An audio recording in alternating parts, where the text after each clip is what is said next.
Boa tarde a todos, sejam bem-vindos, sejam bem-vindas aqui no nosso programa Resenha Espírita, transmitido pelo canal Renovando Consciências. É uma alegria estar aqui com vocês por mais esse domingo para falar um pouco de espiritismo, com temas diversos, diferentes convidados. Lembrando que a resenha espírita é um bate-papo, é uma resenha, uma troca, tá, pessoal? Não é só o Nelson, é um convidado. Quero que todo mundo aqui participe conosco. Quem tiver aí ao vivo, se faça presente, por favor. 17 horas, horário do Brasil, 21 horas aqui em Portugal. Vou me apresentar para quem não me conhece. Me chamo Nelson Tavares, vivo aqui na Ilha da Madeira. Ilha da Madeira, Portugal. 4 horas à frente do Brasil, nesse momento de fuso. E é uma alegria estar aqui com vocês. Sou psicólogo, abordamos diversos temas, diversos tópicos, sempre com o olhar da doutrina espírita, o que o espiritismo tem a acrescentar nas nossas vidas. Quero saber, pessoal, quem é que está aí? Manda um sinal de fogo, fumaça. Quero saber de onde é que está o pessoal que está aqui conosco. Eu estou vendo já o contador girando aos pouquinhos. Quero saber da onde vocês estão no Brasil e no mundo. Por favor, tá? Vou agradecer aqui, primeiramente, aos nossos amigos, nossos parceiros, que estão transmitindo ao vivo esse programa, o programa Resenha Espírita. É a Rai TV, a TV7, a TV Secal, a Web Rádio Fraternidade, o Centro Espírita Allan Kardec, a Casa com Evangelho e também o pessoal lá no meu YouTube e no meu Facebook. Sejam todos bem-vindos. Todos bem-vindos. Vamos ver quem está conosco aqui? Vamos lá. A TV Secal, olha, lá de Florianópolis, os nossos amigos que retransmitem nos dão boa tarde. Sejamos envolvidos em energias de paz e serenidade. Bem-vindos, abraços de Florianópolis, Santa Catarina. Que bom, nossos amigos da TV Secal estão conosco. Agora, Radassa H nos diz: bom domingo, Rubens, e que o nosso Mestre Jesus e seus prepostos te iluminem como sempre, em cada palestra que você faça, e abençoem os seus caminhos, vida fora sempre, um coraçãozinho. Que bom, Radassa, seja bem-vinda. A Célia Santiago nos dá boa tarde, amigos, e um especial boa noite para os amigos portugueses. Que bom, Célia, seja bem-vinda também você. Aliás, pessoal de Portugal também aqui, se tiver alguém presente, se faça, dá um sinal aqui, tá? Não sou só eu sozinho, sabe que só eu que estou aqui hoje? Eu tenho mais alguém aí comigo.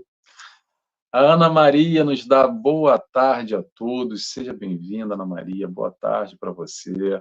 A Carla nos dá boa tarde. Uma florzinha também. Seja bem-vinda, Carla. Ah, olha aqui quem está conosco, ó. O Bruno Barbosa. Aqui, ó. Pedi obtereis, olha. Saudações de Portugal. Obrigado, Célia Santiago, pela atenção. Bruno Barbosa de Lisboa, nosso amigo que está conosco. A Dercy Bairros, lá de Matão, São Paulo. Que bom, Dercy, que você está aqui conosco. Seja bem-vinda. Cristiane, nossa amiga do Paraná também. Seja bem-vinda. Cristiane Sucato, boa tarde a todos.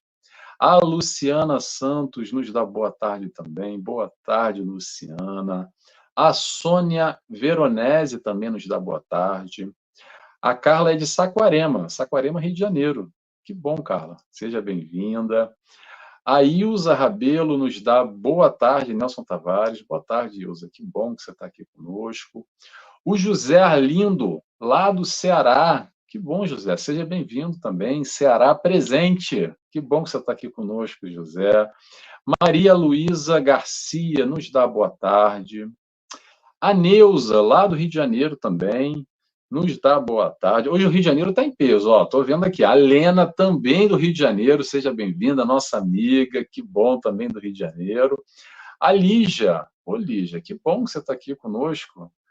A Lígia do. Me desculpa, Lígia, agora que eu esqueci, tá? Mas é lá para cima, Norte Nordeste. Me lembra aqui, Lígia. Me lembra que eu me perdi agora mesmo, tá? Desculpa. A Ieda Medeiros, que, aliás, Ieda, já tem a sua pergunta aqui, tá? Já já a gente vai fazer essa perguntinha aqui da Ieda. Nos dá boa tarde a todos. E a Elizabeth Tavares nos dá boa tarde a todos. Elizabeth, que tem o meu nome, mas não é minha parente direta, tá? Pelo menos eu não sei, tá, Elizabeth? Depois me diz aí, se bobear, a gente é parente, nem sabe. E a Dácia também do Rio de Janeiro. Olha, o Rio de Janeiro hoje está isso, Lígia. Fortaleza, Ceará. Perdão, Lígia. Que bom que você está aqui conosco. Fico feliz. Se tiver mais alguém aí, dê alô, tá? Tô vendo aqui o contador girando, o pessoal está chegando aos poucos.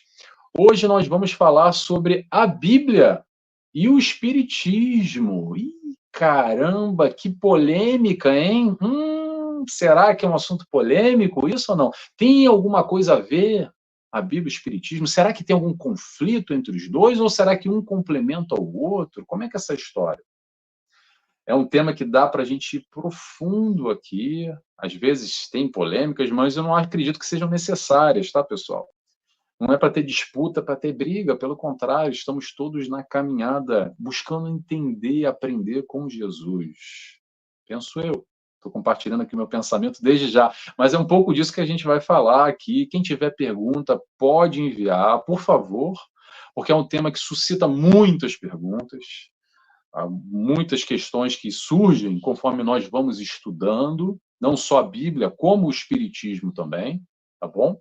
E vou agora aqui apresentar o nosso convidado que é o Rubens Almeida, lá do Rio de Janeiro. O Rubens, que é professor de História, é trabalhador do Lar Paulo de Tarso, em Copacabana, no Rio de Janeiro. Aliás, posso compartilhar aqui, nós nos conhecemos lá. Foi nesse ano, né, Rubens, que eu fui lá dar uma palestra e o Rubens estava... Foi esse ano, Rubens? Foi esse ano, eu estava dirigindo a reunião pública das quartas-feiras, né? E nos encontramos e nos tornamos amigos, graças a Deus. Exatamente. E dali a gente trocou um papo, uma conversa rápida, e depois a gente já trocou o WhatsApp, e aí ficamos conversando um pouco. Falei, Rubens, vamos lá para o programa? Vamos. Então a gente se conheceu lá no Lar Paulo de Tarso, em Copacabana. O pessoal às vezes pergunta, Nelson, quando é que você vem para o Rio de Janeiro? Já vou dizer para vocês, estou indo em dezembro, ok? Tenho 3 datas já fechadas, mas vai ser um período muito curto e não vou no Paulo de Tarso. Algumas casas transmitem ao vivo, outras não. O Paulo de Tarso é uma que não transmite, mas depois eu vou passar a agenda para o pessoal que me pergunta, porque eu estou aqui no Ilha da Madeira, então estou mais online do que no ao vivo. Mas vamos lá, vamos voltar ao nosso convidado, tá? O Rubens Almeida é professor de História, trabalhador do Lar Paulo de Tarso, é trabalhador do Conselho Espírita do Estado do Rio de Janeiro, é palestrante, é divulgador e apresenta 3 programas, tá, pessoal? 3 programas, eu já vou adiantar aqui. Quem gostar do Rubens, um pouco da nossa troca aqui, e tiver interesse, me manda uma mensagem depois, que eu compartilho com vocês o link, tá bom? Ele apresenta 3 programas. Um deles é Por Dentro das Escrituras, o outro programa se chama Epístolas Evangélicas e o terceiro programa se chama Conhecendo os Evangelhos, lá na web rádio Cristo Consolador. Ok? Rubens, obrigado mais uma vez por ter aceito o meu convite. Seja bem-vindo. A palavra é sua. Muito obrigado, querido. Uma alegria enorme estar aqui com você, com nossos amigos da Ilha da Madeira, de Portugal, da Europa, do mundo inteiro. Já estamos conectados. E, como você falou, nós nos encontramos e a graça divina, né, nos deixa muito próximos, né? Nós nos identificamos.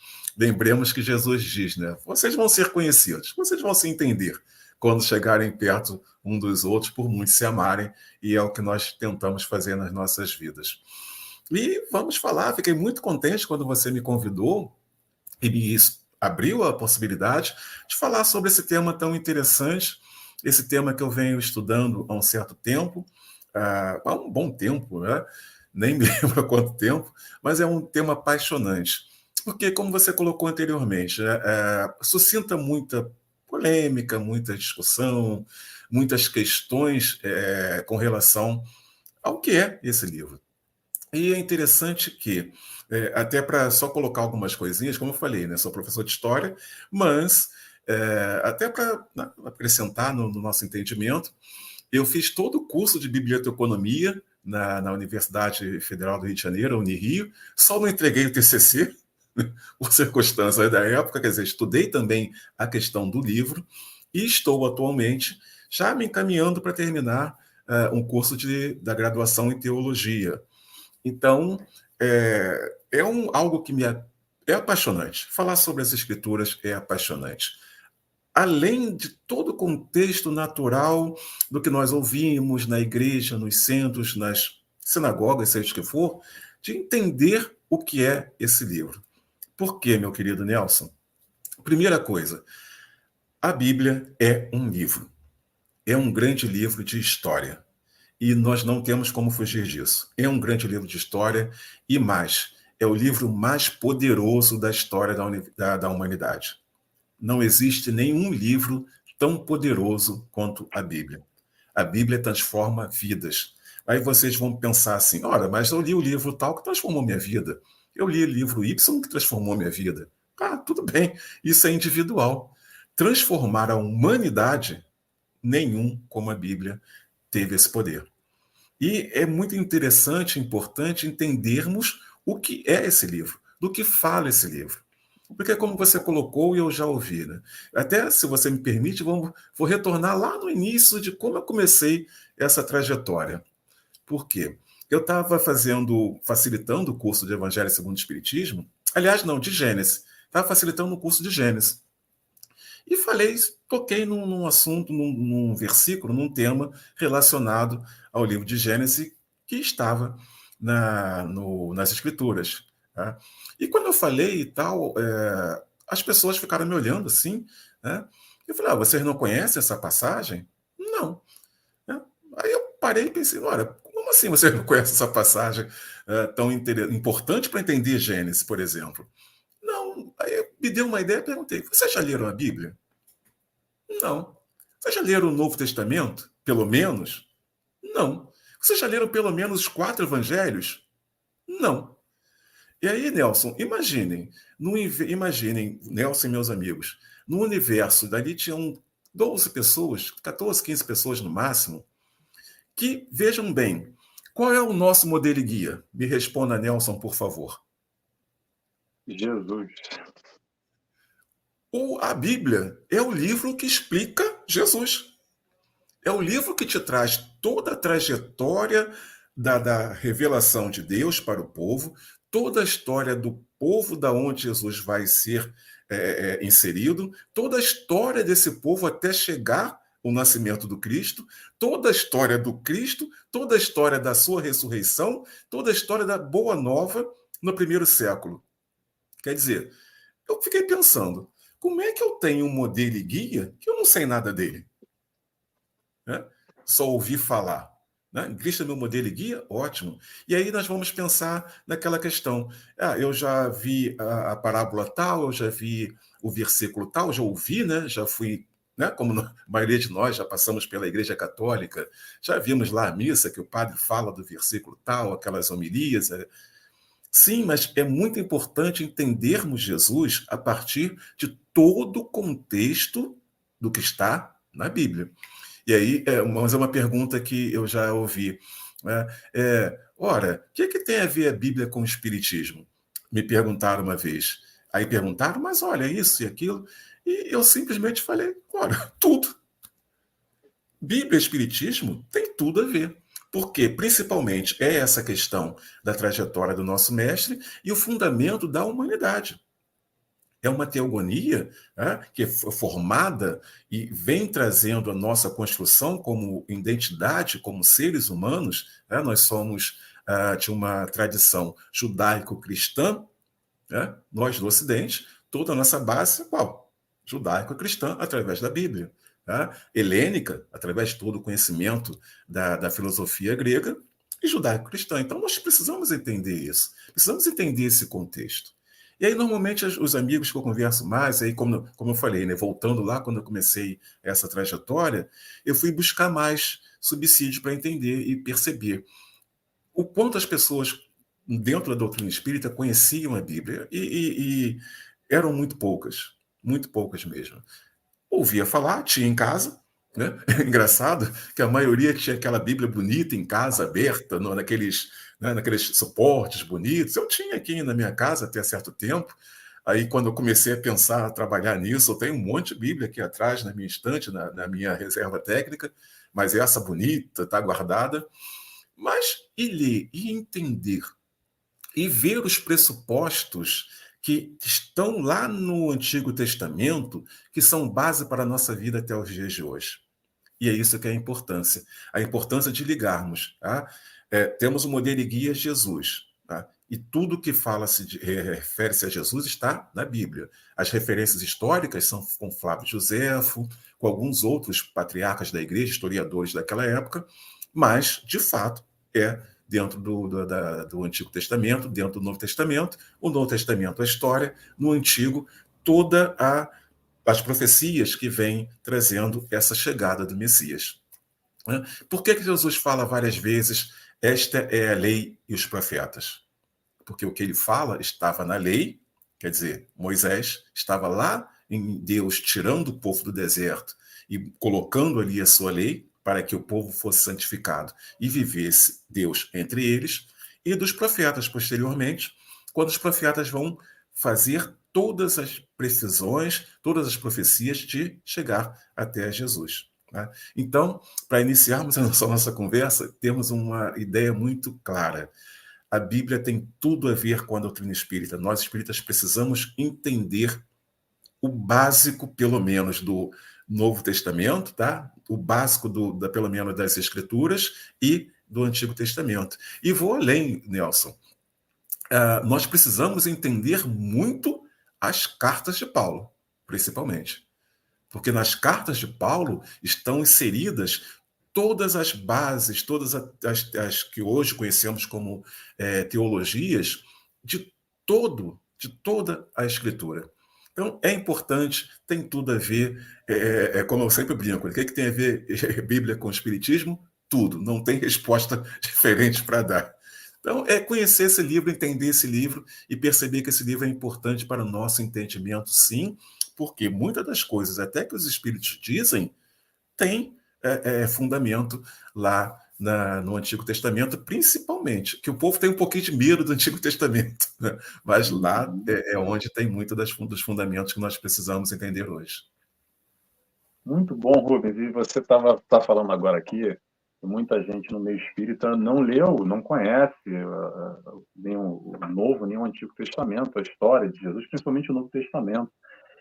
E eu estava nessa semana compartilhando, conversando com uma trabalhadora espírita, com uma amiga, e ela falou, Nelson, que vergonha, até hoje não li, eu não sei nada de Jesus, nunca li a Bíblia, não tem nada. Eu falei, você e mais a torcida do Flamengo, porque muita gente, nós aqui, e no meio espírita, muitos de nós somos ali fiéis à doutrina espírita e proclamamos e sentimos realmente que Jesus é o nosso modelo e guia. Mas olha que interessante isso que o Rubens falou. Guia é alguém que vai nos levar, ok? Mas, peraí, quem é que vai nos levar? Para onde? Quem é esse sujeito que está ali se estendendo a mão? Sujeito com o maior respeito, tá, gente? Pelo amor de Deus. Sujeito que eu digo, nos estendendo a mão para nos guiar nessa caminhada, se a gente não sabe quem é. Então, é importantíssimo, não só através do Evangelho segundo o Espiritismo, mas buscar se aprofundar dentro do possível. Ah, Nelson, mas é chato, é um linguajar difícil, eu não consigo entender nada da Bíblia, é cheio de alegoria, cheio de história. Tem várias maneiras de a gente buscar. Vou fazer aqui uma maneira fácil da gente dar um mergulhinho assim raso, mas já pode chegar lá. Aquela série The Chosen, que está aí Sim, na moda no Brasil, que é ótima, que vai retratando através da ilustração, através do visual, e a gente consegue perceber aos poucos isso, trocando mais e sentindo Jesus. Mas o que eu acho mais importante, quero compartilhar com vocês aqui, é o seguinte: questionemos Jesus, sim, porque se alguém vai me guiar, se alguém é o meu modelo, eu quero saber quem ele é. Não aceitar engolir a seco porque o Rubens falou, o palestrante, o Nelson disse, é o padre da igreja, o pastor, ou a minha mãe. Vamos conhecer aquele que é o nosso modelo, é o nosso guia, porque faz sentido para mim, que eu quero seguir esse caminho, quero trilhar, quero ser guiado por essa proposta de amor que o Cristo nos ensina e que é tão difícil da gente perceber ainda. E talvez através desses estudos sistematizados, de dar esse mergulho aqui com Rubens, tem aí 3 cursos, vai lá, capítulo a capítulo, vamos mergulhando com Rubens, que a gente vai conhecendo aos pouquinhos, entendendo um pouco mais, e principalmente não só a parte histórica, mas é trazer aqui para a dinâmica, para o dia a dia, para a nossa vida. Essa é a grande proposta. Mas olha, eu vou trazer aqui o pessoal, antes de passar a bola de volta para o Rubens. Primeiro, olha só, primeiro eu quero pedir uma desculpa para todo mundo aqui, que eu não fiz oração nenhuma, já passei por Rubens, eu já atropelei ele e de volta. Então, vou fazer uma breve oração rapidamente, só para a gente aproveitar esse momento, e convido a todos, a quem quiser, claro, a fechar os olhos comigo. E agradecemos a Deus Pai por esse momento, por essa reunião. Agradecemos ao Mestre Jesus, nosso modelo, nosso guia, nosso amigo, que está sempre de braços abertos, com muito amor, a nos convidar para seguir o seu caminho, o caminho da felicidade.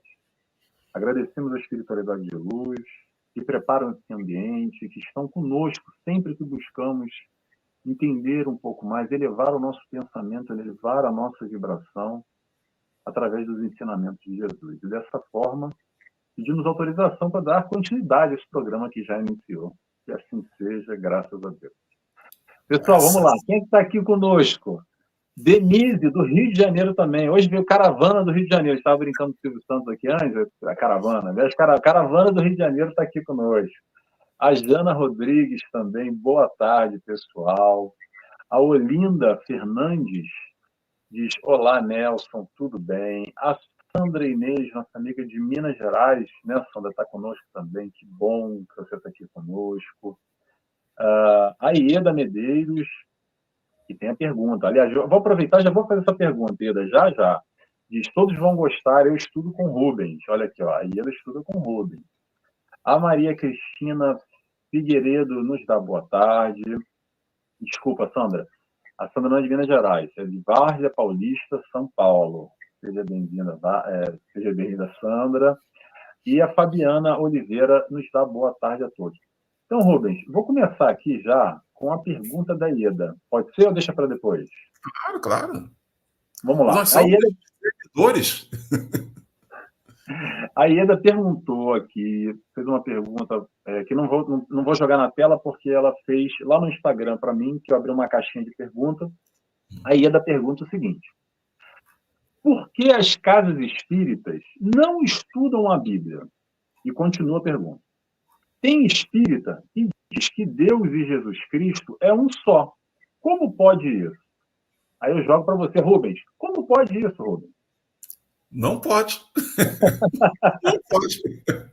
Se nós entendemos a nossa doutrina e compreendemos que nós temos o nosso Deus, inteligência suprema, causa primária de todas as coisas, eu só conheço, abrindo aqui um parênteses, Nelson, eu só sei 2 perguntas de cor. A primeira, não tem como, e a 919, que é Agostinho falando sobre como ser um homem de bem, né? A busca para ser um homem de bem.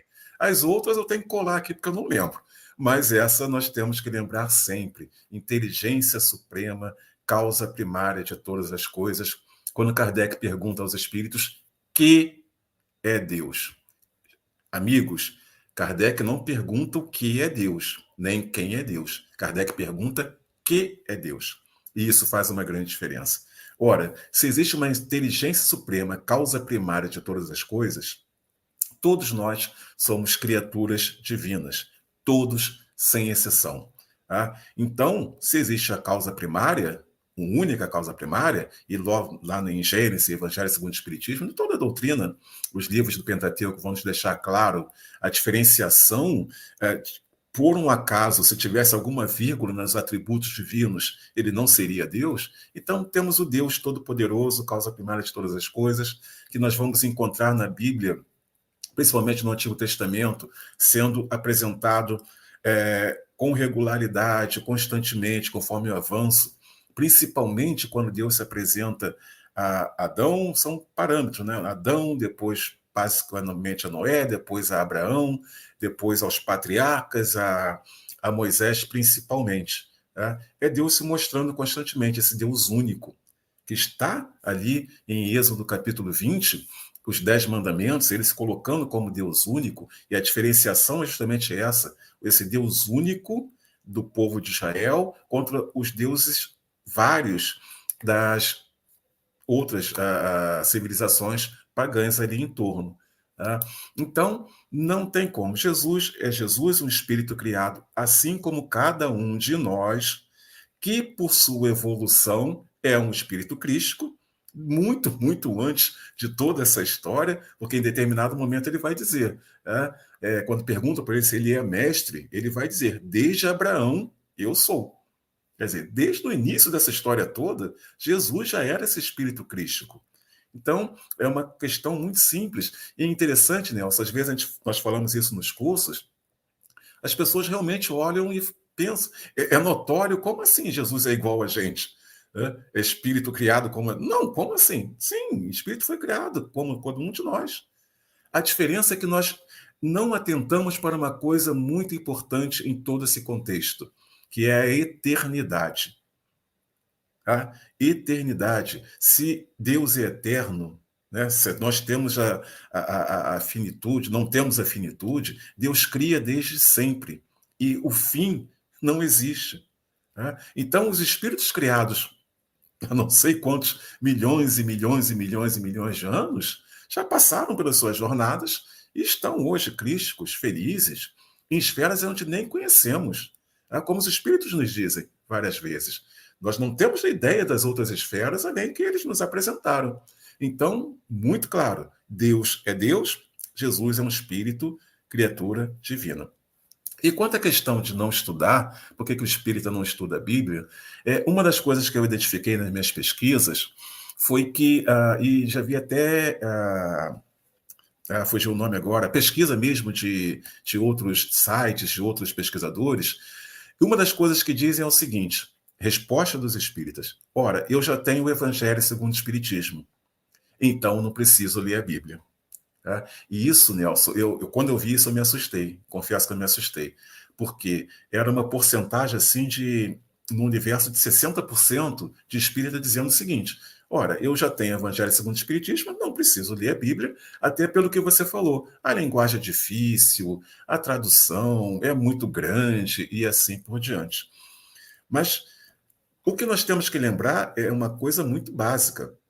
Aqui, gente, resumindo bastante, tá? O Evangelho segundo o Espiritismo, o Kardec, com a orientação dos Espíritos, ele nos traz, basicamente, as bem-aventuranças, o Sermão do Monte. Né? Aquela teoria básica que Jesus fez, e é muito importante nós atentarmos a isso, porque Jesus tem uma teoria, ele começa seu ministério, ele faz uma teoria, vamos pensar em termos acadêmicos mesmo, ele traz uma teoria e ele comprova a sua teoria durante 3 anos. Ele vive o que ele disse. E isso é muito importante. Jesus profere as bem-aventuranças, fala todos aqueles 3 capítulos, tá? Sermão do Monte, ele está resumido, inserido em 3 capítulos, Mateus 5, 6 e 7, onde no capítulo 5 ele fala aos pobres e desvalidos, os necessitados, no capítulo 5 aos ricos, né, aos poderosos, e no capítulo 6, no 7, desculpe, ele fala aos líderes da igreja, ao quem detém o poder político. Então, nessa inserção que ele faz no início do seu ministério, ele vive tudo isso o tempo todo. E tudo isso, qualquer um que abrir agora, abra o seu Evangelho segundo o Espiritismo e vocês vão ver todo o Sermão do Monte ali inserido. Tá? Só que o Sermão do Monte é a teoria que Jesus colocou para nós vivermos e alcançarmos o reino dos céus, tá? Não na ideia que nós precisamos ir a algum lugar, mas instalar o reino dos céus em nossos corações. Mas existe toda uma história até chegar o momento de Jesus falar, proferir o Sermão do Monte. Existe toda uma história que não está no Evangelho segundo o Espiritismo, dessa chegada de Jesus até Jesus e de muita coisa que Jesus falou depois, que é importantíssima, que não está inserido ali no Evangelho segundo o Espiritismo. Tá? A ideia do Evangelho segundo o Espiritismo é trazer para nós a filosofia moral do Cristo. Por exemplo, não está inserido certas questões do Cristo que são escatológicas, por exemplo. Né? Quer dizer, pensando em futuro, falando de futuro. Então, se nós apoiarmos essa ideia de que, ora, eu já li o Evangelho segundo o Espiritismo, não preciso conhecer a Bíblia, você vai me permitir aqui, Nelson, uma brincadeira que meus professores teólogos na graduação de teologia fazem, que eles dizem o seguinte: não, pega a Bíblia, você tem três opções. Se você lê a Bíblia, tá, só o Antigo Testamento, como fazem muitos de alguns grupos cristãos, é como se você visse um filme, mas nesse filme você parasse na metade. Você não sabe como é que vai terminar, certo? Ao contrário, se você pegar só o Novo Testamento, você vai pegar um filme pela metade, não sabe o enredo, não sabe o que aconteceu, não sabe quem é quem, e só vai ver o final, né? E se você não ler nenhum nem outro, você não vai saber de nada da história. Então é muito simples, nós precisamos entender toda a história. Toda a história. Desde o início. Aí vamos pensando, gente, mas por que eu preciso entender todo o início? Por quê? Para compreender que Deus fala de Jesus com Adão. Porque quando tem toda aquela dinâmica da quebra do trato que eles fizeram com Deus, mais um parênteses, aquela coisa da maçã, que não está escrito em lugar nenhum da Bíblia, nenhum, que Eva comeu maçã, que deu maçã para Adão, não está escrito em lugar nenhum, tá? Mas é uma verdade absoluta, como nós estávamos falando aqui nos bastidores. Deus vai dizer, virá aquele que pisará na cabeça da serpente, já fazendo referência a Jesus. Quando ele fala com Noé na questão do dilúvio, ele faz referência a Jesus. Assim com Abraão, assim com Isaac, com Jacó. Tá? No deserto, nos 40 anos do deserto, são várias e várias e várias referências a Jesus.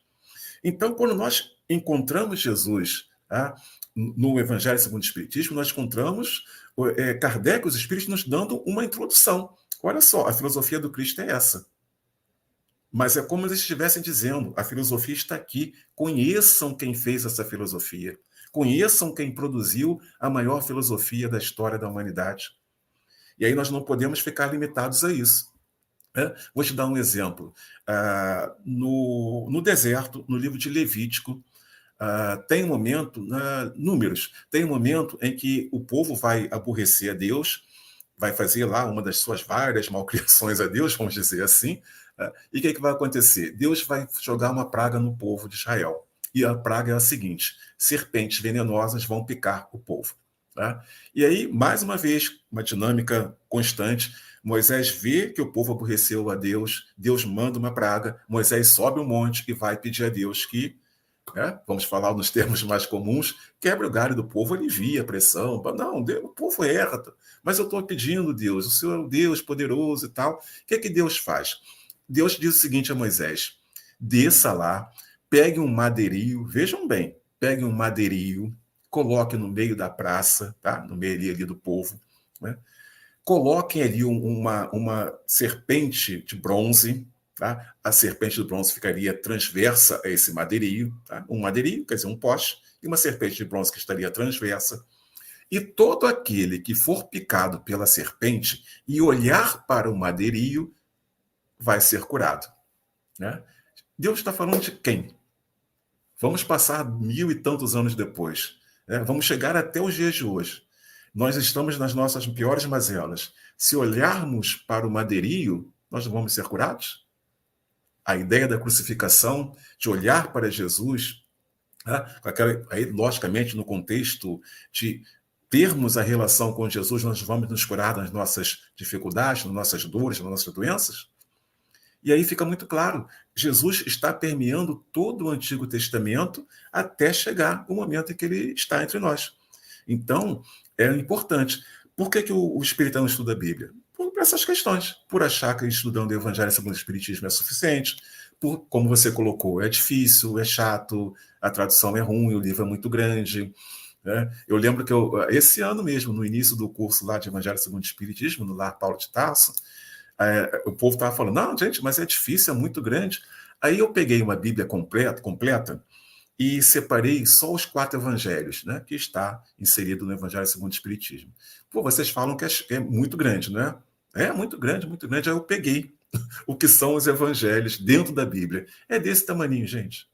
os 4 evangelhos é muito pequeno com relação a toda a Escritura. Então, dá para nós estudarmos, dá para a gente ler, não dá? Dá para a gente dar uma estudadinha, pelo menos nos 4 evangelhos, porque vai dar ânimo para começar a ler as outras questões. Tá? Com detalhe, por exemplo, como eu falei aqui, Paulo de Tarso, as cartas de Paulo são extremamente importantes. As cartas de Paulo são quase 50% de todo o Novo Testamento. Né? Para você ver, é maior que as cartas, que os evangelhos, porque Paulo de Tarso tem uma porcentagem que é maior que os evangelhos, que se completa com o Apocalipse e com os Atos dos Apóstolos. Então, é aquela questão. Eu, particularmente, fora eu que pudesse dar uma ordem em algum centro, para mim seria obrigatório, não obrigatório, né? Claro, mas seria muito importante cursos sobre a Bíblia. Tá? Palavras de São Jerônimo, que eu falo sempre no meu programa. As Escrituras são a palavra de Deus, são Deus se mostrando. E quem não conhece a Escritura, quem não entende a Escritura, não entende o poder de Deus e desconhece a Cristo, porque é tudo levado a Cristo. Tudo é linkado, né, usando o termo de hoje, linkado com Cristo. Muito bom, Rubens, muito bom. Eu vou estender a sua resposta aqui só no sentido de que é difícil a leitura, etc e tal. É o seguinte, vai lá no canal do Rubens, do programa que ele apresenta, que aí vai ajudando, a gente vai mastigando. Sabe aquela história? Vamos botando o pessoal no liquidificador para bater, aí depois coa um pouquinho. E, Nelson, é bem mastigado mesmo, é capítulo por capítulo, conversado, analisado. Tem alguns amigos que estão aqui, que estão sempre no nosso canal, é bem mastigado mesmo. Essa ideia. Exato. Assim, pessoal, vai ficando mais fácil. A gente tem essas ferramentas aqui hoje da internet que nos permite, quando a gente quiser, a hora que a gente quiser, no nosso momento, eu vou lá assistir o capítulo do Rubens essa semana. Aí para um pouquinho, lê um pouquinho antes, e vai se aprofundando, vai trocando, vai perguntando, vai tirando as dúvidas. Então, olha quanta riqueza, quantas possibilidades nós temos hoje aqui para se aprofundar um pouco mais na história do Cristo, nesse entendimento que vai além e que só vai nos ajudar. É o grande diferencial. Vou tentar responder aqui, Ieda, da minha maneira, tá? A sua pergunta. Vou começar por essa questão. Por que as casas espíritas não estudam a Bíblia? Provavelmente, tudo isso que o Rubens falou, e, de certa maneira, eu acho que existe ainda, não querendo criar polêmica, tá, pessoal, mas existe um pouco de preconceito e, de uma forma, uma rejeição do tipo, a Bíblia está lá, o Evangelho segundo o Espiritismo está aqui, como se houvesse uma rivalidade, como se tivesse que, não, porque eu sou da turma, da bandeirinha do Evangelho segundo o Espiritismo, então eu vou rechaçar e rejeitar a Bíblia, porque são de outras denominações cristãs que estudam e não tem nada a ver. Pessoal, na minha opinião, Nelson, tá? Tem tudo a ver. Eu vejo até espíritas, pronto, cada um com a sua opinião e a gente tem que respeitar, ok? Eu estou dando a opinião do Nelson, o Rubens a dele, e nós vamos aqui de encontro, por um acaso, poderíamos não estar de encontro com essa resposta também. Mas há alguns espíritas até que acham um absurdo estudar a Bíblia, porque está ultrapassado, porque não tem nada a ver. Não tem problema, não é para ter briga, dá para todo mundo seguir o seu caminho, se fizer sentido para vocês. Por isso que eu quero só abrir aqui o horizonte, e o modo que o Nelson, só posso responder pelo Nelson, tá? Quanto mais informação, pessoal, a gente vai ampliando. Se você não gosta da Bíblia, faz o seguinte, lê ela, estuda e fala assim, não gostei, é uma porcaria. Pronto, tá tudo bem. Agora, o problema é que muitos de nós já, tipo assim, não, isso não presta, não tem nada a ver, e nunca parou para ler, para tentar, até para formar opinião própria. Então, acho que é importante isso. Por que não estuda? Provavelmente por causa dessas divisões, e que não são divisões muitas vezes faladas, mas são automáticas, pronto, não sei. E a outra pergunta que você fez, Ieda, se tem espírita que diz que Deus e Jesus Cristo é um só, como é que pode isso? Eu acho, de novo, meu achismo, tá, Ieda, que tem a ver com falta de conhecimento. Por quê? Porque ainda estamos engatinhando nesse entendimento Jesus e fazemos sim, muita confusão ainda, porque muitos de nós viemos de outras denominações religiosas, muitos de nós cristãos, e tem a ver com essa leitura ainda muito confusa, que Deus é Jesus e Jesus é Deus, é uma coisa só, E aqui na doutrina espírita, passamos a entender o Pai que Jesus nos apresenta, o Pai de amor, ele como filho do Pai, nosso irmão, como todos somos irmãos, em níveis diferentes. Em níveis diferentes. Jesus Cristo já atingiu a perfeição que um dia eu, Rubens, tu que nos assiste, todos nós chegaremos. Quando? Quando aprendermos a amar como Cristo nos ensinou. Que é difícil demais entender isso. Às vezes na teoria é fácil, no livro é fácil. E para trazer para o dia a dia aqui? Para na hora de lidar com fulaninho que nos perturba, que sobe a cabeça, que tem que aprender a amar o inimigo, amar a todos, amar uns aos outros como eu vos amei, aí começa o rolo, começa o barulho.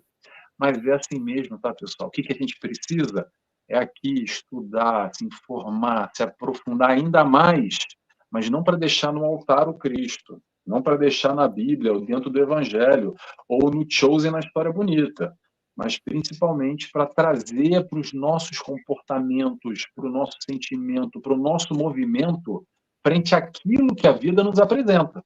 É aí que nós vamos fazer a diferença. Ninguém evolui aqui só com o intelecto. Lembremos, a evolução é intelecto e moral. E como é que é moral? É a prática. Prática do quê? Prática dos conceitos que nós sabemos o que é o certo e o que é errado. E temos aqui o guia, o GPS espiritual, que é o Cristo, para nos elucidar. E se tem alguma dúvida, da lei de Deus, onde é que está, Nelson? Fala aí o livro. Anota aí, onde é que está a pergunta? Está aqui, ó, na consciência. Ok? Então, um pouquinho a gente vai engatinhando, vamos mastigando e vamos trocando.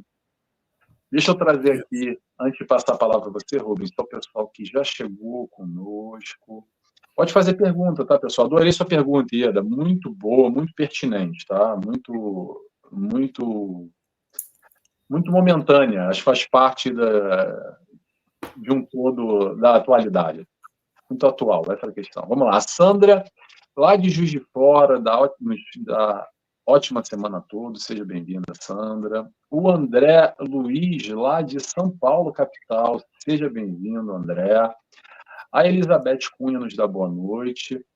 E a Andréia, nossa amiga, André do Rio de Janeiro também. Que bom, André, que você está aqui conosco, lá do Rita de Cássia, no Leblon. Ela nos diz, a Bíblia é sensacional, estou abordando o livro de Jó com a juventude. Ela que trabalha com jovens, provavelmente, lá no Rita de Cássia, né, Andréia? Que bom, fico feliz. O grande exemplo de fé. Grande exemplo de fé, Jó. Rubens, à vontade, a palavra é sua. Pegar do que você falou, coisas muito importantes a partir da pergunta da minha querida amiga Ieda, a questão da dissensão, da separação. E é muito claro, né? Muitas das vezes a ideia de que o espírita não estuda a Bíblia porque é uma propriedade de outras designações religiosas. Né? E toda essa questão de a Bíblia é de alguém? É minha? Não, a Bíblia é a Bíblia, é a Bíblia. É um livro que conta uma grande história, a história de um povo, a apresentação, a mostra, é Deus se mostrando a esse povo constantemente. E quando você fala dessa questão, mas é de lá ou é de cá, me pergunto, eu vou fazer uma pergunta, eu vou te dar uma chance só de acertar, tá, Nelson? Você sabe quantas designações cristãs existem registradas no mundo? Dá um chute só. Não faço a menor ideia, não vou nem me arriscar. Mais de 33 mil.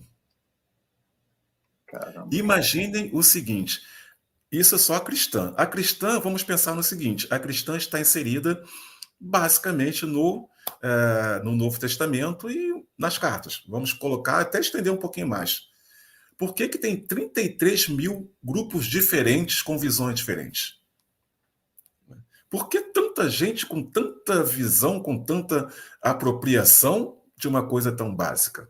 Né? Aí, como você falou, a nossa pequenez espiritual ainda, né? A nossa pequenez enorme, né? E como Paulo de Tarso vai dizer, nós somos espíritos infantis, porque qual sentido, eu sempre brinco, sempre, meus amigos que estão aqui vão lembrar disso, Jesus falou por parábolas, várias e várias e várias, né?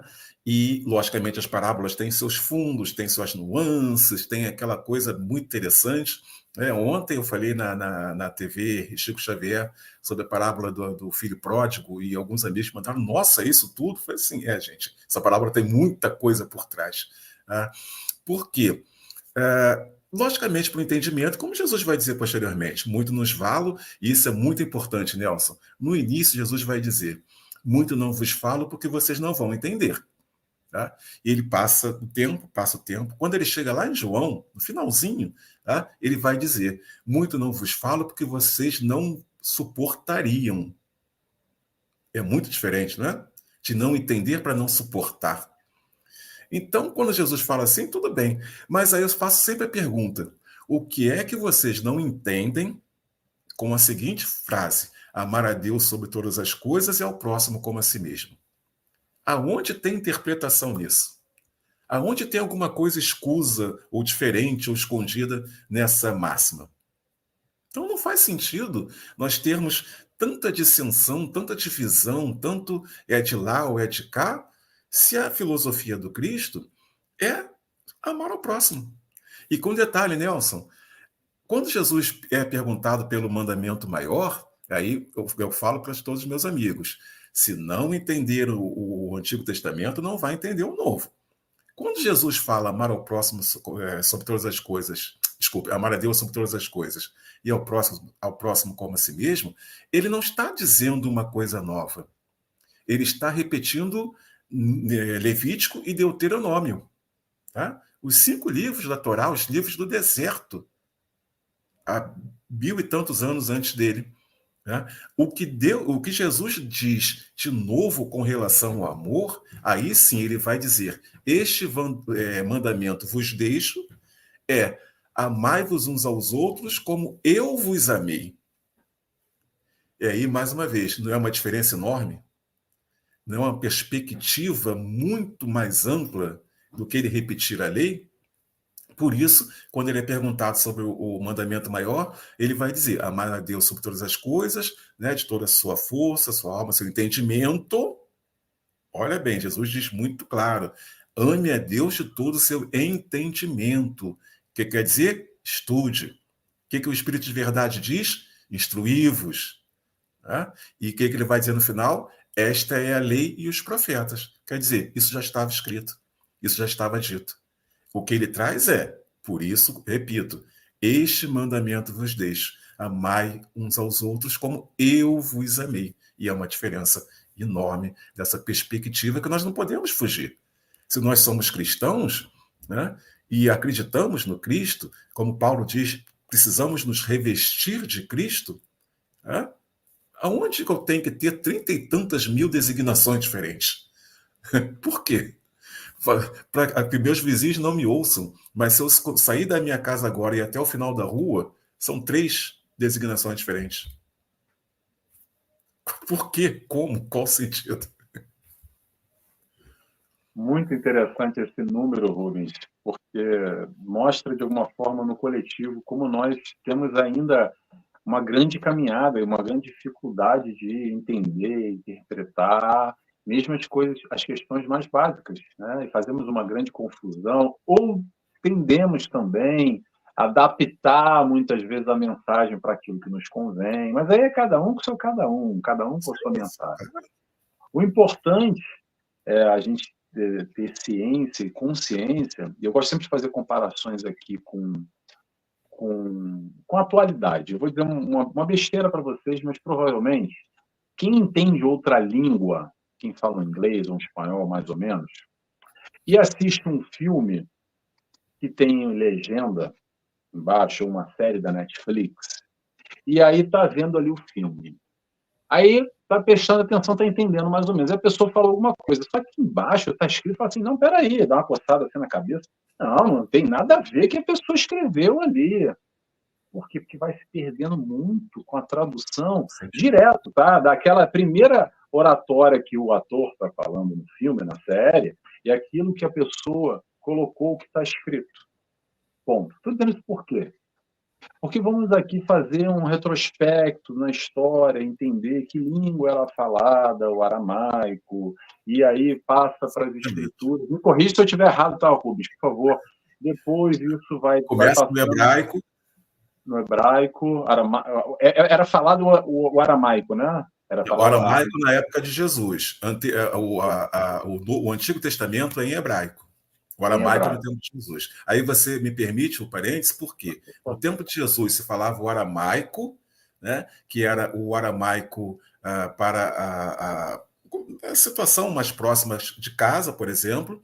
Se falava o grego, koiné, na questão cultural, comercial. Se falava também o hebraico na questão litúrgica.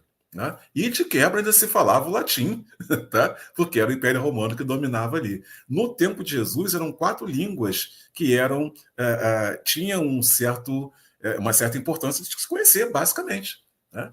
Então, a questão da tradução da língua é muito importante entendermos que, porque sai o Antigo Testamento do hebraico, ele é colocado, se você me permite já até entrar na questão das traduções, tá? Era em hebraico, tá? E com detalhe, escrito mesmo, registrado nos papiros, tá? Desculpa, nos pergaminhos, é escrito depois do exílio da Babilônia. Quando o povo volta da Babilônia, é que se tem a ideia de que precisa escrever. Porque durante todo o período do deserto, o período dos juízes, o período dos reis, não existia o escrito, era tudo oral. Quando existe a escravidão na Babilônia, tá? Que é escravidão em outros termos, tá? Na Babilônia, o exílio, eles são levados para lá, e quando eles retornam, é que tem-se a ideia que, ora, nós estamos nessa condição, precisamos deixar isso escrito para as gerações futuras. Então, eles escrevem em aramaico.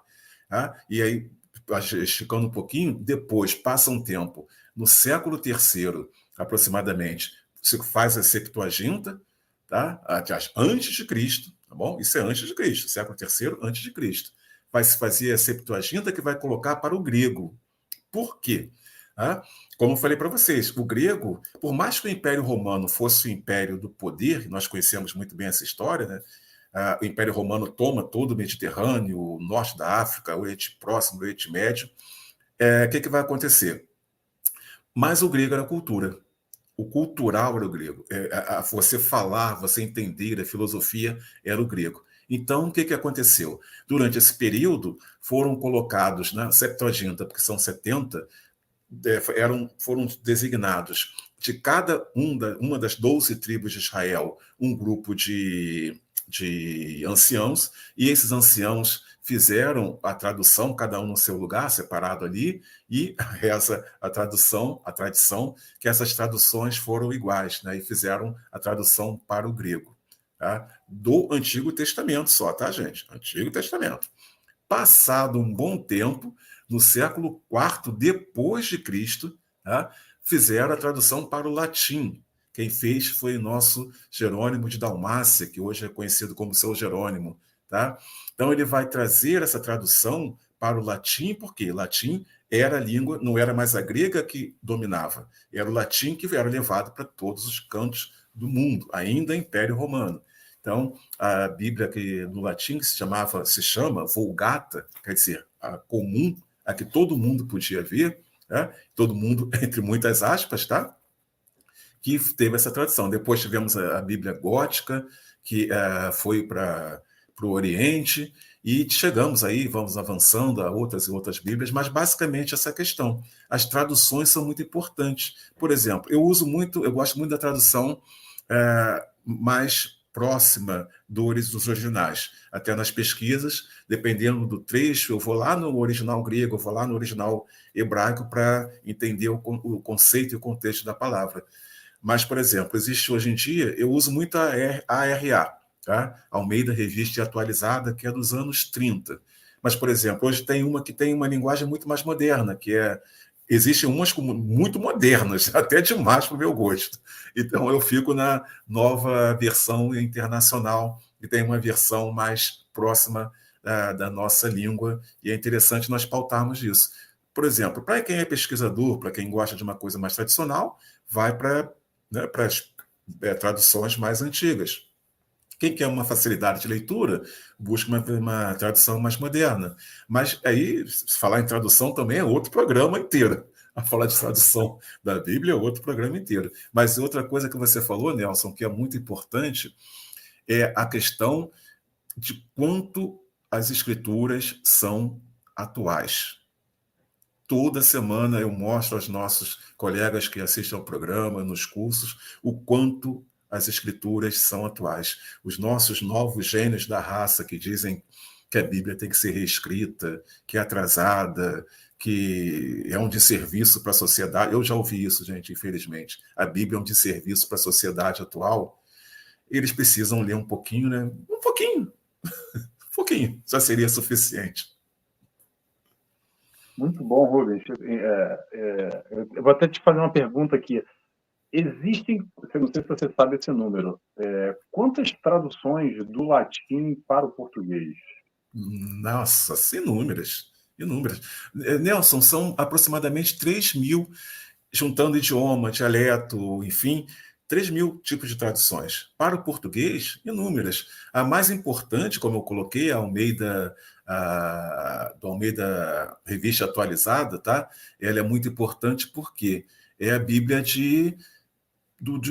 a primeira que foi traduzida para o português. Tá? Era muito importante lá em Portugal, aí em Portugal, né, fizeram essa tradução. João Ferreira Almeida fez essa tradução em 1681 do Novo, e ele completa em 1753, que ele vai completar toda essa tradução. E aí vieram outras e outras traduções para o português, mas a mais importante é essa, com certeza. Isso aí, sem sombra de dúvida, Nelson. A mais importante, quem quiser estudar, no mínimo, João Ferreira Almeida, tá? Aí, mesmo que venham para as mais novas, por exemplo, a revista tem outros nomes, tá? Mas é como se fosse mais moderna, era de 1990 e pouco, bem mais moderna. Mas, por exemplo, eu gosto muito da Corrigida e Fiel, que é a tradução mesmo de 1700 e alguma coisa, e uso mais a RA porque é mais próxima da nossa linguagem do português. A Corrigida e Fiel é aquele português de 300, 400 anos atrás. Né? Mas é importante ver isso. Aí vem todas as outras que são muito importantes. Né? Por exemplo, para mim, para que eu possa ter o estudo, eu gosto muito da Bíblia de Jerusalém, né? De pesquisa, considero uma das melhores para pesquisa, e a Bíblia de Jerusalém era francesa, tá? Era de 1966, e eu gosto muito da Bíblia do Peregrino, que é de um tradutor espanhol, um padre espanhol, está sempre aqui do meu ladinho, né? Tá ali, cantinho ali do verde, e a Jerusalém eu tenho ela virtual.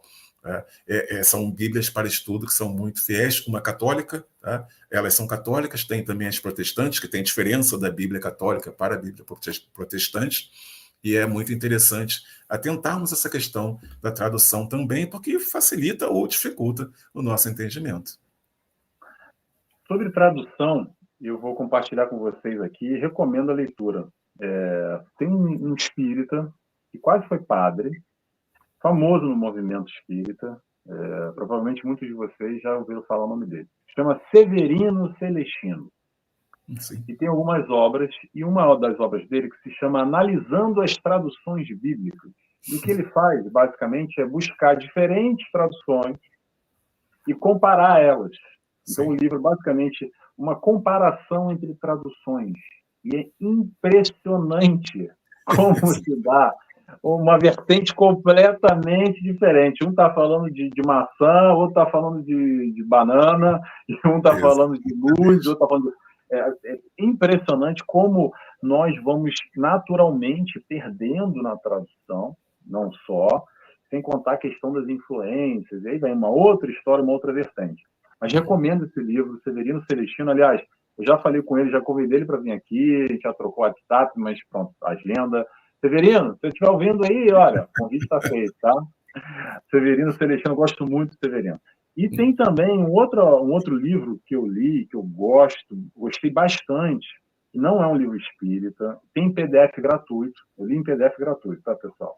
Não sei se o Rubens conhece, que é de um protestante, o ex-protestante, eu não sei se ele é protestante ou não, americano, que é o Harv, não sei o nome dele agora, que o nome do livro é O que Jesus não disse.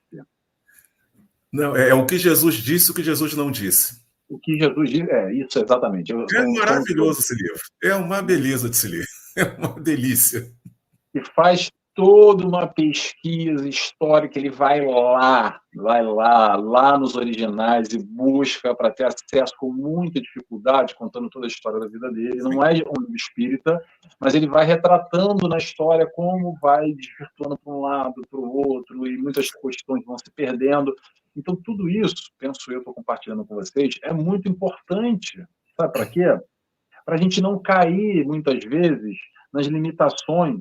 E aí muita gente vai lembrar agora, e já escutou isso provavelmente, que é assim: não, não, não. O que está escrito na Bíblia é aquilo que é a verdade absoluta. Ponto final, uma interrogação. Mas peraí, qual Bíblia? Qual Bíblia? Qual tradução? Bíblia é essa? Que Bíblia é essa? Porque qual das mil traduções? De que forma? Então, entender um pouco mais a questão da interpretação e principalmente focar aí agora a leitura do Nelson, tá? A mensagem de amor que Jesus nos trouxe, que é um pouco o que o Rubens trouxe ali. E às vezes a gente vai se perdendo demais na busca do intelecto, penso eu, tá? E praticamos ou buscamos pouco aquilo que é o mais importante, que é o praticar, o amar.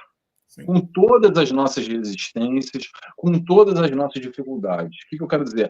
Muitos de nós, não só espíritas e de outras religiões, parece que tomamos aqui um cajado e os defensores da pureza X e da Bíblia Y, da religião tal, e entramos em guerras, em embates, em briga, porrada e bomba, e discussão. E nos esquecemos, na verdade, para que é esse estudo?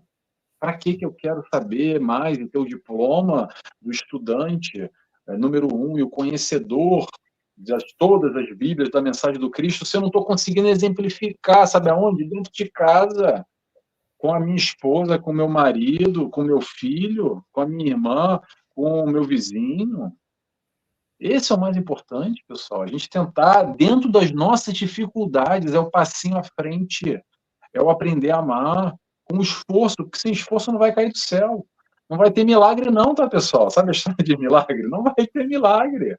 O que vai ter é esforço e recompensa, a colheita para aquele que planta e se esforça para mudar, para se transformar em um ser melhor. Tá bom? Olha, vou trazer aqui perguntas, que eu estou vendo que já tem perguntas aqui. Vamos lá. A Daça nos diz: a era da regeneração está no início dos primeiros dias, creio eu. Falta muito para chegarmos ao amor pleno que Jesus pregou e que alcançaremos lá na frente do nosso desenvolvimento espiritual. Não é uma pergunta, é um comentário. Eu compartilho com você, Data, é mesmo isso aí. Não sei, quer comentar um pouquinho também, Rubens, sobre essa... É um fato, isso me remete ao sermão profético, quando Jesus diz, ele vai trazer todas as dores, né? Ele vai falar dos princípios das dores, de tudo que vai acontecer, que está acontecendo, né? Mais uma vez, para os que dizem que a Bíblia é atrasada ou coisa assim, o Jesus faz o sermão profético, ele vai dizer, né? Da iniquidade que vai campear no mundo, ele vai dizer que nós que vamos segui-los vamos sofrer, mas que não esfriemos no nosso coração, e ele vai deixar de forma muito clara: isso não é o fim. O fim é quando todo evangelho tomar a terra. Né? E quando ela fala dessa questão de regeneração, de restauração, de reformulação, seja o termo que quisermos utilizar, o fim é quando toda a filosofia cristã tomar a terra. E é aquela coisa muito simples. Quando se pensa em fazer contas, vai ser agora, vai ser depois, vai ser daqui a 50 anos, 100 anos, né? Nós que temos um pouquinho mais de idade, vamos lembrar de quantas e quantas vezes já teve a coisa que Jesus ia voltar, que o mundo ia acabar. Será que é agora que nós vamos colocar, né, nos permitir levar o evangelho a todos os cantos da terra? Será que é daqui a 10 anos, 20, 30? Né? Lembremos, Jesus deixou isso pronto, escrito e exemplificado há 2.000 anos atrás. Né? E ainda estamos nessa batalha terrível. Muito bom, Rubens. Tem uma pergunta aqui da Lígia, nossa amiga lá de Fortaleza, que nos questiona como justifica as guerras santas. Essa eu vou deixar para o Rubens Que iniciar maldade. o pontapé da Guerra Santa. Essa tu não quer se envolver, não, né? Me envolvo, mas... Então, eu vou começar aqui, Lígia. Vou começar, depois eu passo para o Rubens. Lígia, olha só. Quero acreditar que nós, dentro da nossa ignorância, ainda justificamos e utilizamos o entendimento, a compreensão de Deus, de Jesus, do alto, vou colocar assim, muito genericamente falando, para justificar, para exercer as nossas pequenezas ainda enquanto seres humanos, que não entendendo o que é o amor para com o próximo. Muitos de nós ainda, dentro de religiões, eu vou pegar um exemplo agora aqui, muito recente, eu lembro, há poucos anos atrás, vendo um noticiário bem atual, tá? De tantas guerras santas que existem hoje, sempre existiram e continuam existindo, mas uma que não é guerra santa, mas é a guerra entre a Ucrânia e a Rússia, e tinha lá o padre, enfim, da Igreja Ortodoxa Russa, de um lado abençoando e colocando o nome de Deus à frente daquela invasão, e o do lado inverso da mesma forma. E aí se questiona, peraí, que Deus é esse? Que time que ele está? Ele está do Flamengo, do Vasco? Peraí, qual é a camisa que ele veste? E são grandes interrogações que a gente vem ao longo da história, com diferentes guerras, inclusive as guerras santas, com as justificativas do nome de Deus, ou as profecias, ou pronto, cada um interpretando a sua forma para justificar. Penso eu, ali. Mas eu passo a bola para você, Rubens. Posso ir lá do início? Força. Isso tudo começa no tempo de Abraão. Por quê? Muito resumido, tá, gente? Abraão é o que Deus escolhe, Abrão ainda, depois é que ele vai se tornar Abraão, Deus escolhe esse homem para ser o pai de todas as nações. E ele tem que ter um filho. Só que ele era muito idoso, sua mulher Sarai, né, que depois se transforma em Sara, já é estéril. Então, ela coloca a sua empregada, sua serva Agar, egípcia, para que Abraão deite com ela e tenha seu filho. E ele realmente tem o primeiro filho, que se chama Ismael. Tá? Só que, passado o tempo, surgem anjos do Senhor e vão fazer com que Sara fique fértil, já com muita idade, e eles vão ter o outro filho, Isaac. Tá? E o que acontece? Tem esse conflito com a escrava, com a dona, a rainha, né? A ideia de quem comanda, e, resumidamente, Abraão vai mandar que Ismael, tá? Que não é o seu primogênito, o primogênito pela aliança com Deus é Isaac, filho dele com Sara, não filho dele com uma serva egípcia, que eles vão morrer, tanto ela quanto o filho, no deserto. Ele coloca ali um cantil, né? Um alforje e um pedaço de pão, eles mandam para o deserto. Quando manda para o deserto, surge um anjo que vai dizer para eles, tá? Seu filho, Sara deixa seu filho para morrer, né? Ele não vai morrer, ele vai ser também, a promessa vai ser também a ele vai ser o chefe de uma grande nação, e ele vai para o lado leste do deserto, tá? E ali ele vai ter as 12 tribos dele.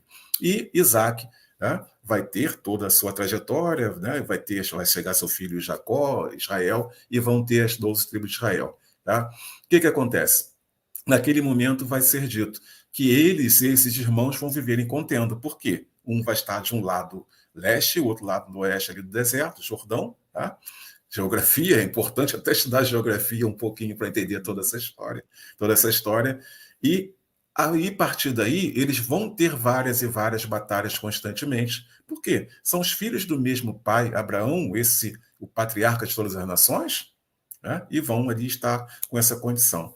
Passado o tempo, nós vamos chegar, por exemplo, nas Cruzadas, que era essa guerra que tinha com relação começa com a ideia de cuidar dos peregrinos que têm que ir para Jerusalém e eram roubados, eram assaltados, cria-se este grupo de soldados muito especiais, aí desenvolve toda a ideia das cruzadas, tá?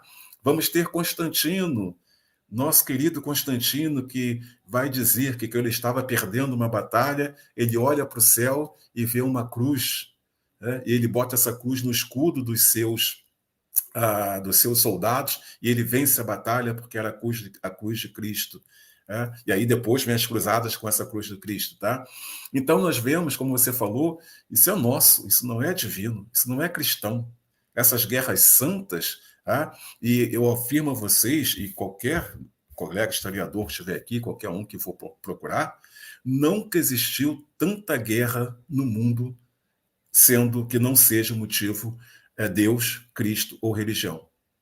A porcentagem de guerra que não tem nada ligado a isso é ínfima. A grande maioria delas é ligada à religião, à ideia da guerra santa. Eu estou combatendo o herege, eu estou combatendo o muçulmano está combatendo o cristão. Se formos para o Oriente, nossos irmãos lá do Oriente, que não têm a tradição judaico-cristã, mas eles também se matam porque são de religiões diferentes. Essa guerra santa é nossa, não é divina. Essa ideia de guerra santa, como eu coloquei, são 33 mil designações, aproximadamente, tá? Designações cristãs, e cada um vê de uma forma. Cada um pensa de um jeito, e por isso aconteceram várias e várias e várias batalhas, infelizmente algumas extremamente sangrentas. Tá? Houve batalhas que um grupo que via Jesus de uma forma simplesmente dizimou o outro porque via Jesus de outra forma, na questão da natureza do Cristo. Dizimou, simplesmente assim. Não aceito, não concordo, foram lá e mataram todos. Isso é divino? Ou isso é da nossa pequenez, da nossa infantilidade espiritual? Estudemos todos com Rubens, tá, pessoal? Olha só que profundidade, que bom. Só esse vamos passando que o Rubens deu aqui, como é que dá para mastigar muito, dá para entender todos os registros e que fazem parte da nossa realidade até hoje, infelizmente. Vamos lá, Maria Luísa nos diz, adoro ouvir, o Rubens, provavelmente, não, Nelson? Estou brincando. O Bruno Barbosa já nos diz aqui, já li a Bíblia um pouco na diagonal, mas do que me lembro, uma obra fantástica. Obrigado, Rubens, pelo incentivo e sugestão. Fiquei com vontade de voltar a ler. Que bom, Bruno, que bom que você... Que bom. E já tem uma pergunta aqui também, o Bruno faz uma pergunta, vamos lá. O Bruno, nosso amigo aqui de Lisboa, pergunta o seguinte, tenho família que segue o livro de Mórmon. Poderia esclarecer um pouco da diferença para a Bíblia? Tem alguns livros espíritas para ler primeiro. Perdoa-me a preguiça para ir ler o de Mórmon. Meu querido, a questão do livro de Mórmon, se vocês me permitem, eu tenho aqui, ó. Deixa eu puxar aqui para vocês. Alcorão. Dá dando para ver? Dá dando para ver, estou vendo. Alcorão. Esse aqui é que ela não tem, mas é um livro de chave bíblica, ela nem tem nome, ela é tão profunda, nem nome ela tem. E tenho aqui, aqui, ó, eu deixo junto, aqui, ó, Livro dos Mórmons. Tá? Por que eu tenho esses livros juntos, tá? Um dos lados do outro? Tá? A questão do Livro dos Mórmons, ele foi escrito por Joseph Smith, tá? Há um tempo atrás, bom tempo atrás, e notem, eu boto do lado das minhas Bíblias. Sabe por quê? Para lembrar que Deus é um só. Eu me coloquei dessa forma. Eu vou ter o livro do Mórmon, eu vou ter o Alcorão, eu vou ter este livro de aprofundamento bíblico, que esse livro é muito interessante, que ele não está em nenhum contexto religioso, para me lembrar que Deus é um só. O livro de Mórmon é uma interpretação de Joseph Smith com relação à sua condição como cristão. Ele leu a Bíblia, interpretou da maneira dele, tá? Por isso aqui, ó, outro testamento de Jesus Cristo. Ele tem uma visão diferente dos testamentos, da leitura, e ele vai criar o livro de Mórmons e vai ter toda aquela estrutura. E nós vamos ver isso com muitos outros. né? Com Joseph Smith, com vários, Radcliffe, enfim, vão ter os amigos, os irmãos dos avivamentos, lá do início do século XIX, por exemplo, o avivamento da Rua Azusa, incrível avivamento, que vai dar início, por exemplo, ali, aquela... foi um caldeirão naquele início de século XIX, que deu, por exemplo, origem aos nossos irmãos da Assembleia de Deus, aos testemunhas de Jeová, por exemplo, porque são as interpretações, são as formas de ver a mensagem do Cristo. São as formas de ver todo esse contexto, toda essa história. E a pergunta do livro de Mormons é bem interessante, porque é o Joseph Smith que pegou o livro, ele leu a Bíblia ele com certeza ele leu muito bem, e interpretou da maneira dele e criou o grupo dele, por isso ele escreve, e fica muito claro, né, o livro de Mormon, outro testamento de Jesus Cristo. Né? Então, é aquela coisa, nós somos pequenos, nós achamos que temos que ter muita explicação para amar a Deus sobre todas as coisas e ao próximo como a si mesmo. Muito bom, Rubens. Eu tenho uma pergunta para você. Formação do Novo Testamento, Constantino. Fala um pouquinho sobre esse assunto para a gente, um assunto que dá bastante o que falar. Muito, né? Muito. Por quê? Muito. Eu brinco sempre com os amigos quando eu falo sobre isso, né? Constantino é a maior lenda urbana da história da humanidade. Vamos pensar assim. Por quê? Com certeza, a maioria de nós ouvimos durante nossa vida que Constantino, lá no Concílio de Nicéia, criou a Bíblia, botou ali os evangelhos, ele fez, ele aconteceu, né? E, gente, Constantino não fez nada disso, nada disso. O interesse do Concílio de Nicéia, tá, era justamente a ideia de que, vamos lá, Constantino, lembre-se que eu falei para vocês, Constantino na batalha que estava perdida, viu a cruz, botou a cruz nos escudos e venceu a batalha. Ele era o imperador do Oriente, naquela época o Império Romano era dividido no Império do Oriente e Império do Ocidente, tá? Lá em Constantinopla, que é a cidade que ele criou. E ele está tomando todo o Império Romano. E, naturalmente, naquela época, a igreja cristã, né, o cristianismo não estava sendo perseguido, estava com muito poder. Ora, aquele imperador, ele precisava de uma religião. Ele, lá para o início, há um bom tempo atrás, ele já tinha, até antes dele, já tinha aceitado, não perseguia mais, era uma religião. E quando chega esse ponto, tá, ele vai fazer com que a religião cristã seja oficial, mas isso é até depois ainda do Concílio de Nicéia, tá? Também se diz no Concílio de Nicéia que ele foi... Não, é depois ainda do Concílio de Nicéia que a cristandade passa a ser oficial do Império Romano. O que ele queria? Já que ele queria tomar todo o Império Romano, e, gente, o Império Romano era uma coisa absurda, tá? Era uma coisa enorme. Tá? Ele precisava ter essa organização. E o que acontecia naquela época? Dentro do cristianismo existiam várias facções, vários grupos, tá? Várias vários grupos que tinham ideias diferentes. O que ele queria? Qual a ideia dele? Junto aqui, ele leva todos os bispos, todos os líderes mais importantes para Nicéia, num belíssimo castelo, com todo mundo, muito bem cuidados, e ele vai fazer ali esse concílio, e esse concílio basicamente é para quê? Fazer a unificação do pensamento, das liturgias e das ideias com relação principalmente à natureza do Cristo, porque eles vão combater muito os arianos, tá? Da ideia de Ario, da questão da natureza do Cristo. Não vamos nos aprofundar em natureza do Cristo, porque até hoje tem problema por causa disso, tá? Mas a ideia da natureza do Cristo em si, tá? Eles combatiam o arianismo, então eles venceram ali no Concílio de Nicéia, extirparam o arianismo, colocaram a natureza do Cristo de uma nova forma, tá? E também a questão das datas de comemoração. Por quê? Uma das coisas mais importantes era unificar a data da Páscoa. Né? Tem uma coisa que é muito interessante, a gente brinca muito nos cursos da teologia, porque chegou a certo ponto que tinha um rei e uma rainha, que o rei comemorava a Páscoa num dia, a rainha comemorava a Páscoa meses depois, porque existiam datas diferentes naquela época. E aí se unificou ali no Concílio de Nicéia essas datas que são importantíssimas para a unificação. Detalhe, até os dias de hoje ainda existe controvérsia quanto à data da Páscoa, tá, gente? Há pouco tempo atrás, o Papa atual se encontrou com o Papa ortodoxo do Oriente para conversarem sobre o assunto, porque a Páscoa deles é diferente, é em data diferente. Vejam bem o quanto nós estamos patinando na coisa. Então, basicamente, o Concílio de Nicéia foi isso, existe a ata no Vaticano até hoje, foi isso. Não se tocava em assunto de Bíblia, de Evangelho, até porque, primeira coisa, a Bíblia, como existia, Antigo Testamento, era dos judeus. Tá? Já estava lá pronta há muitos anos, há vários séculos, era deles, estava fechadinha ali. Quando esse grupo, o cristianismo, chega e vai unir, vai fazer este Novo Testamento, isso é bem posteriormente. Vai acontecer o Concílio de Roma, depois vai acontecer o Concílio de Hipona, depois o Concílio de Cartago, tá? Até ser, porque o Novo Testamento ele foi orgânico.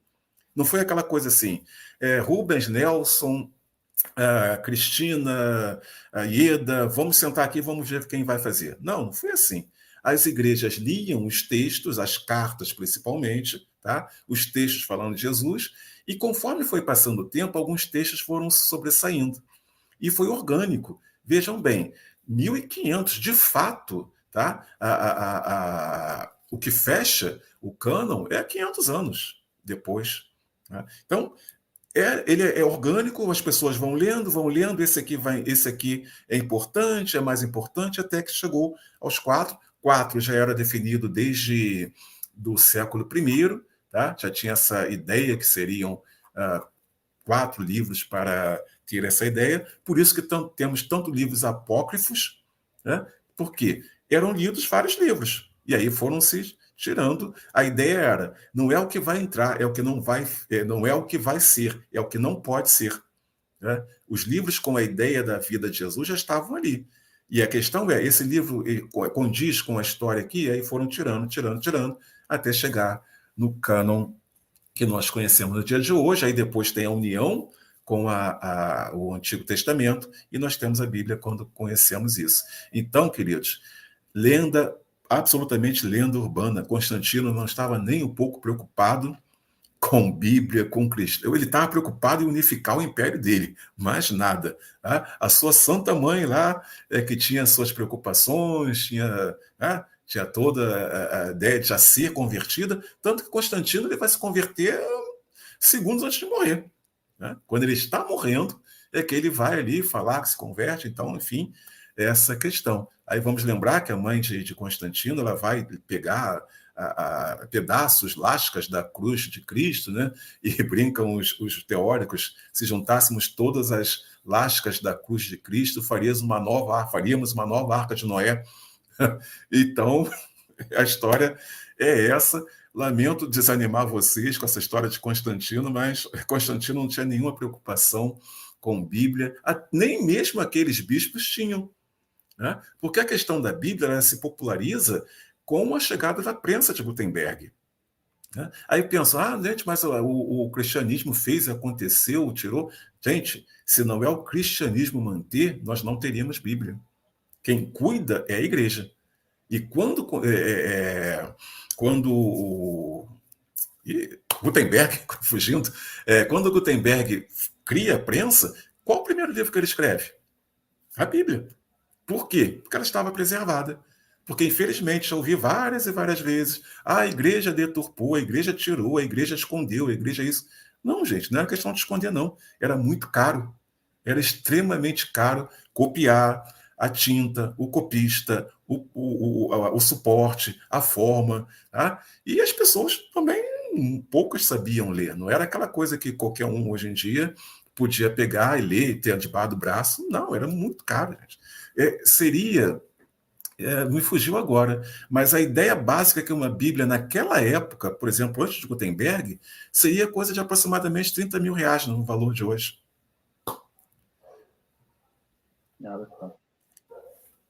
Muito interessante isso, Rubens, muito interessante. E tem uma questão muito interessante também, que é entender o tempo das coisas. Porque, é como você falou, né? Hoje em dia, a gente não precisa nem comprar o livro, a Bíblia, bota aí no Google, baixa o PDF, A instrução já tem um outro nível, a grande parte da população, acredito eu, Brasil, Portugal, já está alfabetizada, já sabe ler, já sabe escrever.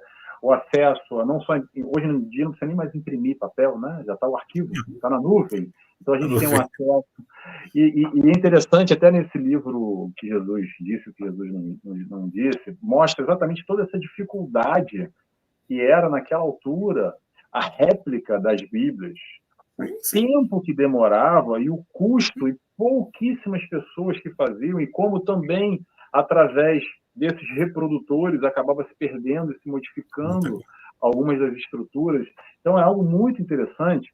E tem uma outra questão também que eu quero colocar aqui, que às vezes as pessoas não entendem, e é importante a gente buscar entender, que é a questão do Estado de teocracia, o Estado teocrático, que naquela altura, principalmente, hoje em dia ainda tem pouquíssimos exemplos, mas naquela altura era tudo muito mesclado.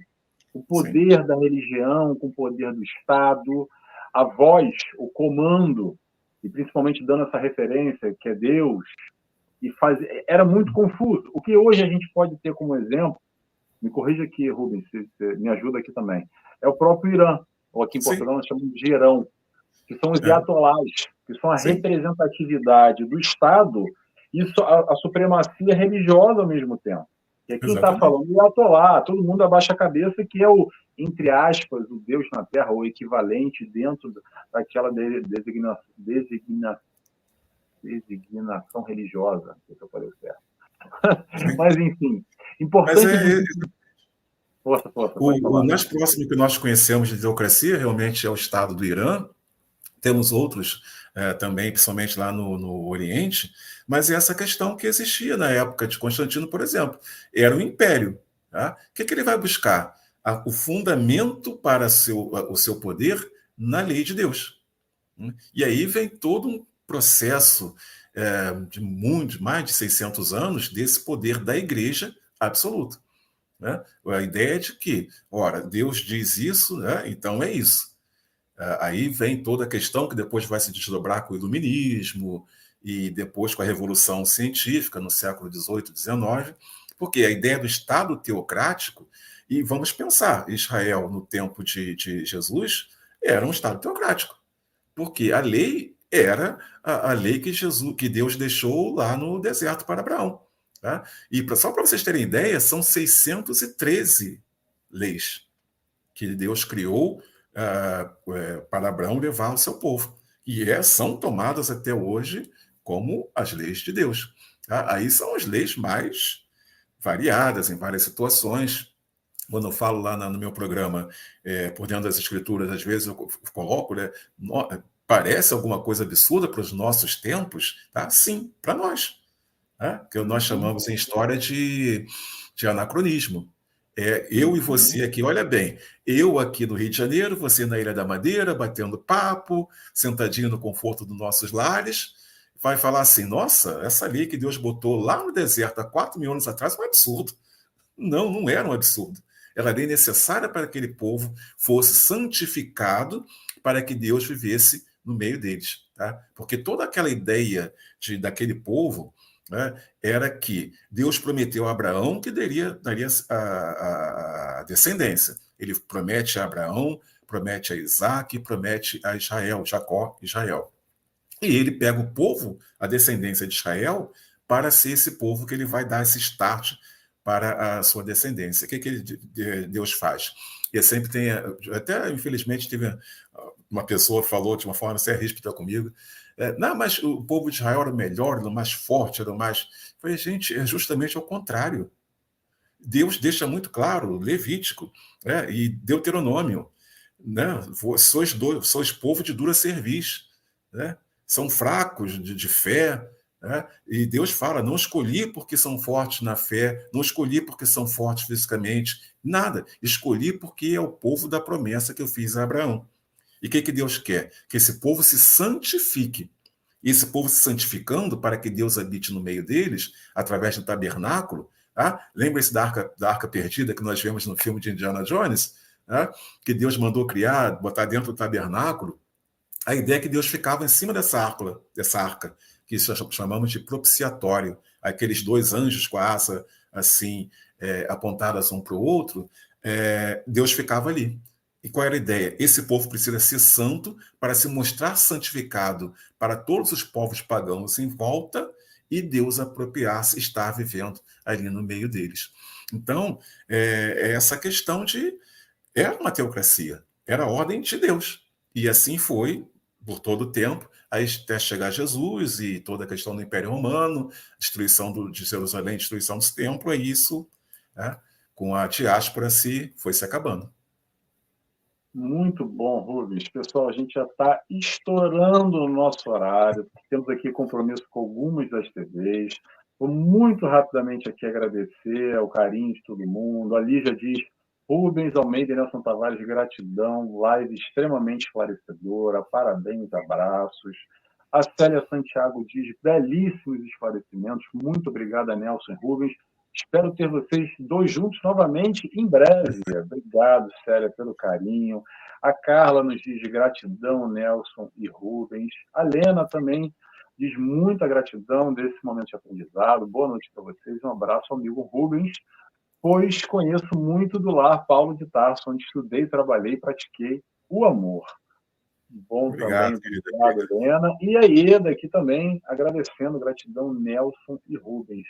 Pessoal, mais uma vez, vou repetir o que eu disse lá no início. Quem chegou agora, me manda uma mensagem que eu compartilho com vocês os estudos, os programas que o Rubens apresenta no canal, na web rádio Fraternidade, desculpa, já... Cristo Consolador.